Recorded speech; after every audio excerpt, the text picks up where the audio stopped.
The injury topic that I have chosen for the assignments over the course of the semester is fentanyl overdose.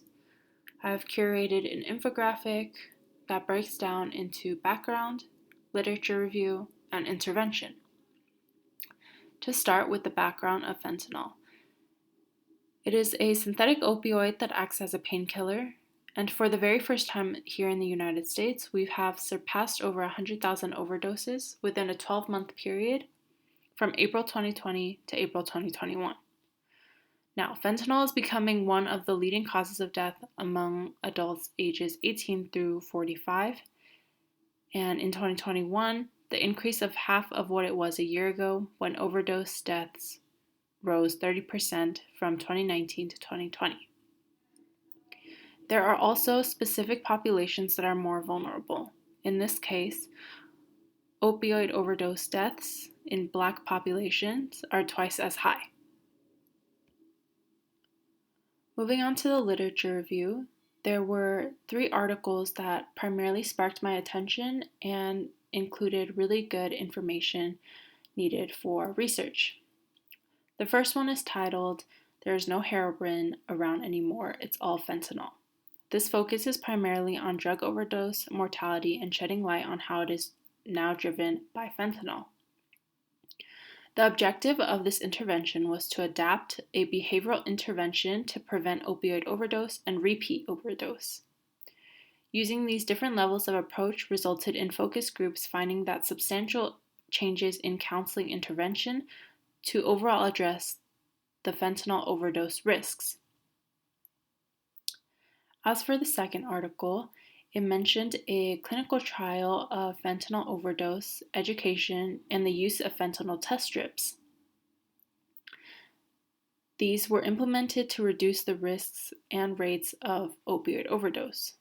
The results of the study mentioned that after conducting overdose education, many of the participants from the trial were able to identify the signs and symptoms when the individuals themselves were overdosing. This resulted in them calling 911 by themselves or even administering Narcan, which significantly reduced the adverse effects of overdose. This was all done because they had education on the signs and symptoms to look for during overdose. As for the last article, this was the most interesting of them all. It is titled Detecting Risk Levels in Individuals Misusing Fentanyl, Utilizing Posts from an Online Community on Reddit. I found this article quite interesting because they used and conducted the study using public social media and a popular chat room called Reddit. Because fentanyl is such a high-risk substance and many people use it commonly, there is data collected from the subreddit that is dedicated to harm reduction and the exchange of information about fentanyl. In the end, this research improved their understanding of the substance misuse as well as risk factors and findings, allowing for identification of risk concepts in order to inform and provide better intervention strategies for the group at risk. The last section of this infographic is intervention. Personally, I believe that intervention strategies have to focus on different methods and different point of views so that many different populations can be exposed to these intervention strategies. The first one I proposed is education on fentanyl, which was shown in the literature review that there was great success from prior studies.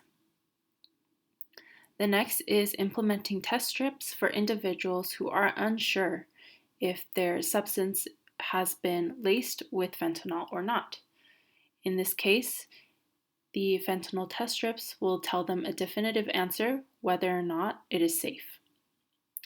Next is, depending on the state and the laws, is having access to injection sites. And finally is minimizing the problem altogether by just not prescribing fentanyl.